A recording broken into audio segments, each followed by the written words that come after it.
নমস্কার বন্ধুরা, নবদিগন্ত চ্যানেলের পক্ষ থেকে আপনাদের সকলকে জানাই স্বাগতম। তো বন্ধুরা, আজকে সকালের গুড মর্নিং জানিয়ে আমি আবার একটি নতুন আপডেট আপনাদের জন্য নিয়ে উপস্থিত হয়েছি আমার নবদিগন্ত চ্যানেলে। তো এখন আমি আপনাদের জন্য যে আপডেটটি নিয়ে এসেছি সেটি হচ্ছে ওয়েস্ট বেঙ্গল প্রাইমারি বোর্ড আবারও কিন্তু নতুন অ্যাডহক কমিটি গঠন করলো।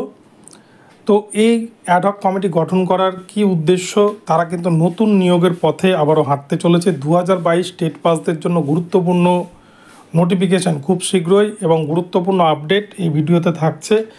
কবে নাগাদ এই নোটিফিকেশান আসতে চলেছে, তো আপনারা সম্পূর্ণ ভিডিওটি দেখুন। ভিডিওটি আপনাদের জন্য ভীষণ গুরুত্বপূর্ণ হতে চলেছে। তবে তার আগে বলে রাখি, যারা প্রথমবার চ্যানেলটি দেখছেন আপনারা অবশ্যই চ্যানেলটিকে সাবস্ক্রাইব করে নেবেন এ ধরনের আপডেট সবার আগে সর্বপ্রথমে পাওয়ার জন্য।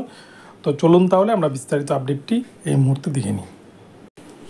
তো দেখুন বন্ধুরা, আপনারা দেখতে পাচ্ছেন 22/8/2024 তারিখে government of West Bengal school education department elementary education branch Bikash Bhavan Salt Lake Kolkata 7,91,000, যে নোটিশের মেমো নাম্বার কিন্তু রয়েছে 291 SCD 13/015/2/2022 এলিমেন্টারি সেকেন্ডারি।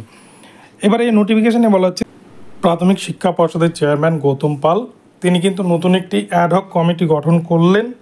এই মুহূর্তে বিকাশ ভবনে একটি বৈঠক ছিল এবং সেই বৈঠকের পরেই কিন্তু এই অ্যাডহক কমিটিটা গঠন করা হয়।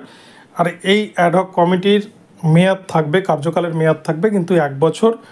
অর্থাৎ যে কোনো একটা রিক্রুটমেন্ট প্রসেস চালাতে গেলে তার আগে কিন্তু একটা অ্যাডহক কমিটি বা বিশেষজ্ঞ কমিটি তৈরি করতে হয়। সেই বিশেষজ্ঞ কমিটি মিলেই কিন্তু একটা প্যানেল প্রস্তুত করতে হয় বা যে কোনো রিক্রুটমেন্টকে চালাতে হয়, যেটা কিন্তু 42,949-এর ক্ষেত্রে ছিল না। মানিক ভট্টাচার্যই ছিল সর্বেসর্বা।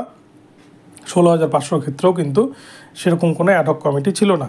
তো যাই হোক, তো এই অ্যাডহক কমিটির কাজই হচ্ছে রিক্রুটমেন্টকে সঠিকভাবে পরিচালনা করা এবং পর্ষদের আরও অন্যান্য যে আনুষঙ্গিক যে একাডেমিক সংক্রান্ত কাজগুলো রয়েছে সেগুলো দেখভাল করা। তো এই 2022 স্টেট পাসদের জন্য কিন্তু নতুন নোটিফিকেশান আসছে পুজোর পরে, অর্থাৎ নভেম্বর মাস নাগাদ 2022 স্টেট পাসদের জন্য কিন্তু অনলাইন অ্যাপ্লিকেশন ফর্ম শুরু হচ্ছে। যারা রিক্রুটমেন্ট প্রক্রিয়ায় অংশগ্রহণ করতে চলেছে সেখানে শুধু 2022 নয়, যারা 2017-ও যদি কোনো ক্যান্ডিডেট 9,533 প্যানেলে চাকরি না পেয়ে থাকে তারা কিন্তু আবেদন করতে পারবে ডিএলএড ট্রেনিং থাকলে। 2014 প্রাইমারি টেট পাস ক্যান্ডিডেট যাদের ডিএলএড ট্রেনিং রয়েছে তারা কিন্তু আবেদন করতে পারবে এবং 2022 স্টেট পাস তারাও তো আবেদন করতে পারবে যাদের ডিএলএড ট্রেনিং কমপ্লিট রয়েছে। তো নভেম্বর মাস নাগাদ কিন্তু এই অনলাইন আবেদন প্রক্রিয়া শুরু হচ্ছে এবং জানুয়ারি মাস থেকেই বা ডিসেম্বরের শেষ থেকে কিন্তু এই ইন্টারভিউ প্রক্রিয়া শুরু হতে যাচ্ছে পর্ষদের অফিসে, করুণাময়ীর যে অফিস সেই অফিসে। তো 2022 স্টেট পাসদের জন্য কিন্তু ভালো সুখবর একটা আসছে। তারা দীর্ঘদিন ধরে কলকাতার বুকে আন্দোলন করছে এই বিষয়টাকে, তারা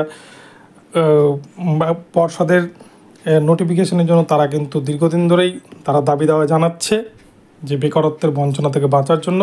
তো প্রাথমিক শিক্ষা পর্ষদ অ্যাডহক কমিটি গঠন করেছে। এবার তারা কিন্তু পুজোর পরেই এই নতুন নিয়োগের পথে হাঁটতে চলেছে।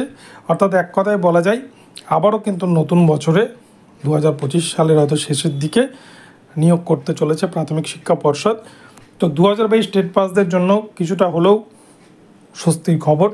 তো বন্ধুরা, এখন এই আপডেটটি আপনাদের জানালাম। ভিডিওটি ভালো লাগলে চ্যানেলটিকে সাবস্ক্রাইব করবেন আর এই ধরনের আপডেট প্রতিনিয়ত পেতে চ্যানেলটিকে ফলো করতে থাকুন। ধন্যবাদ সকলকে, সকলে ভালো থাকবেন।